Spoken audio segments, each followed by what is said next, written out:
कैसे आप सब? होपफुली आप लोग अच्छे होंगे और मैं हूं अपने एक नए किचन के अंदर और ये है हमारा R&D किचन, मतलब कि रिसर्च एंड डेवलपमेंट किचन, जो कि हमारे नोएडा के अंदर ये पूरा का पूरा हमने सेटअप किया है।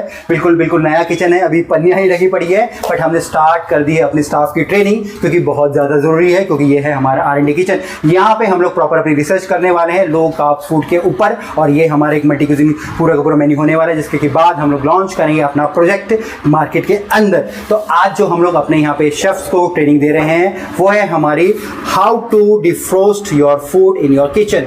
कैसे प्रॉपरली आप लोग अपने जो खाने को डिफ्रोस्ट करोगे किचन के अंदर। आप लोगों को पता है अभी हमारा खाना जो भी हम लोग बनाते हैं हम लोग अपने फ्रिज के अंदर या डिफ्रिज के अंदर रखते हैं, जिसके के बाद वो क्या हो जाता है, फ्रोजन हो जाता है। अब खाना अगर फ्रोजन हो जा रहा है और डायरेक्ट आप उसको यूज कर रहे हो तो वो सेफ नहीं है, फूड सेफ्टी की गाइडलाइंस के बिल्कुल खिलाफ है।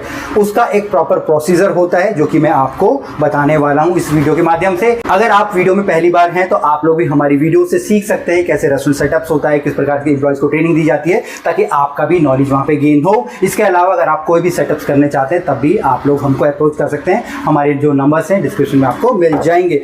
सबसे पहला यहाँ पे जो प्रोसेस है, ठीक है, जो टेक्निक आप लोग बोल सकते हैं वो है इन द रेफ्रिजरेटर। अगर आपको अपने फूड को थॉ करना है, स्पेशली अगर मैं मीट की बात करूं तो डायरेक्ट आप अपने फ्रिज के अंदर कर सकते हो। अब फ्रिज का जो टेम्परेचर कितना होता है, फ्रिज का टेम्परेचर होता है हमारे यहाँ पे 4 डिग्री सेल्सियस।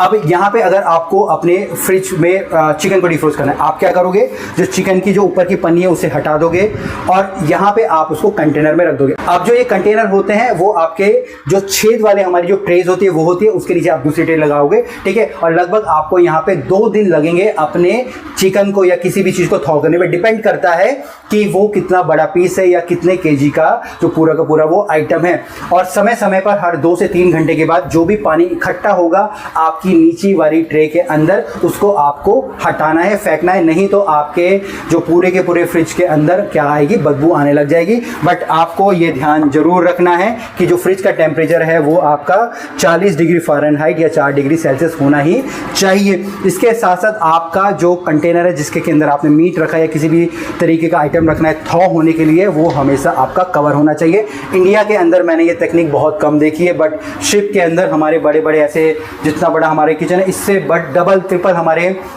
जो थॉइंग के फ्रिजेस होते थे जिसमें कि हम लोग थॉ करने के लिए रखते थे। वहाँ पे हम लोग डे 1, डे 2, डे 3 रखते थे। यहाँ पे डे 1 का पूरा सामान रहता था, फिर डे 2 का, डे 3 का, उसके बाद जो डे 1 का सामान था वो डे 2 में चले जाता था, ठीक है। और ऐसे करके फाइनली 2 दिन के बाद लगभग 24 घंटे के बाद हमको एक बिल्कुल फ्रेश मीट हमको मिल जाता था थॉ हुआ हुआ किचन में अपने यूज़ करने के लिए। दूसरा यहाँ पे रूल है वो है हमारा इन कोल्ड वाटर, ठीक है। तो दूसरा टेक्निक जो हमारी कोल्ड वाटर के अंदर आप अपने चिकन को या किसी भी फ्रोजन आइटम को डिफ्रोस्ट कर सकते हैं। Use a leak proof bag to contain the food, ठीक है। आपका जो भी आइटम है आपने ऑब्वियसली आपने उसको किसी कंटेनर के अंदर रखा होगा या प्लास्टिक के अंदर रखा होगा। अब replace the water in catch basin, ठीक है, फॉर 30 मिनट्स। अब आपको क्या करना है, आपका जो भी बेसिन है, बेसिन के अंदर आपको जो स्टॉपर लगा देना है, उसके अंदर आपको नॉर्मल पानी भर देना है और उसके बाद आपका जो फूड आइटम है उसके अंदर आपको डाल देना है एटलीस्ट 30 मिनट्स के लिए, ठीक है। ये रूल है, 30 मिनट्स के लिए आपको उसके अंदर डाल देना है। Cook food defrost under running water immediately. अगर आपका खाना कोई बना है कुक फूड, ठीक है ना, जैसे कि मैं बोलता हूँ आपकी कोई ग्रेवी है, करी है, ठीक है, आजकल हम लोग प्लास्टिक की पैकेट्स के अंदर भी अपनी जो उनको वैक्यूम करके फ्रोजन कर देते हैं, आपकी ग्रेवीज आती है, तो डायरेक्ट आप लोग वो रनिंग वाटर के अंदर आप लोग कर सकते हैं, ठीक है। और इसके बाद आपको ये इंश्योर करना है जो भी आपका फूड प्रोडक्ट है वो कंप्लीटली किसके अंदर, आपके पानी के अंदर आपका डिप हो इवनली, नहीं तो वो प्रॉपर्ली डिफ्रोस्ट नहीं हो पाएगा। तो ये दूसरा मेथड था।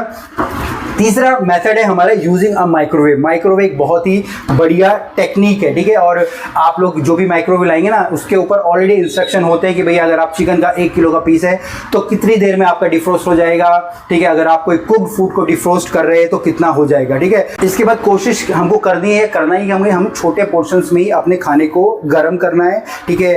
फिर जो भी खाना हम लोग डाल रहे हैं वो ओवरलोड नहीं होना चाहिए, रेगुलर इंटरवल में हमको उसको अच्छे से मिक्स कर देना, ठीक है ना। बेसिकली माइक्रोवेव का यूज हम लोग जो कुक्ड फूड होता है उसको गर्म करने के लिए हम लोग करते हैं।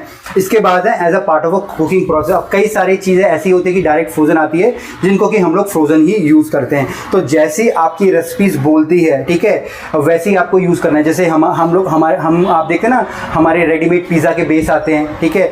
तो अब वहाँ पे क्या हमको उसको थॉ नहीं करना है, बट वो डिफ्रोज में नहीं हो रहा, बट वो डायरेक्ट कुकिंग के अंदर आ रहा है। हमारी पेटिसेस आती हैं, ठीक है, हमारे पिज़्ज़ाज हमारे आते हैं, या हम लोग कहीं पे अपने जो ग्रीन पीस यूज़ करते हैं, तो वो एक तरीके से पार्ट ही होता है हमारा रेसिपी का, जिसमें कि हम लोग डिफ्रोज के साथ साथ उसकी कुकिंग भी हम लोग कर रहे होते हैं। तो ये 4 मेथड थे जो कि हमको यूज़ करने हैं अपने किचन के अंदर किसी भी कुक फूड को या रॉ फूड को या मीट आइटम को डिफ्रोज करने के लिए। होपफुली आज की ट्रेनिंग आप लोगों को अच्छी लगी होगी और आप भी अभी इन्हीं मेथड का यूज़ करोगे अपने किचन के अंदर। इसके अलावा अगर आप कोई भी किचन स्टार्ट करना चाहते हैं, किसी प्रकार का फूड बिजनेस सेटअप करना चाहते हैं, तो आप लोग हमसे कांटेक्ट कर सकते हैं। हमारे जो नंबर है आपको डिस्क्रिप्शन में मिल जाएंगे। फिर मिलेंगे एक नए वीडियो में, तब तक के लिए जय हिंद।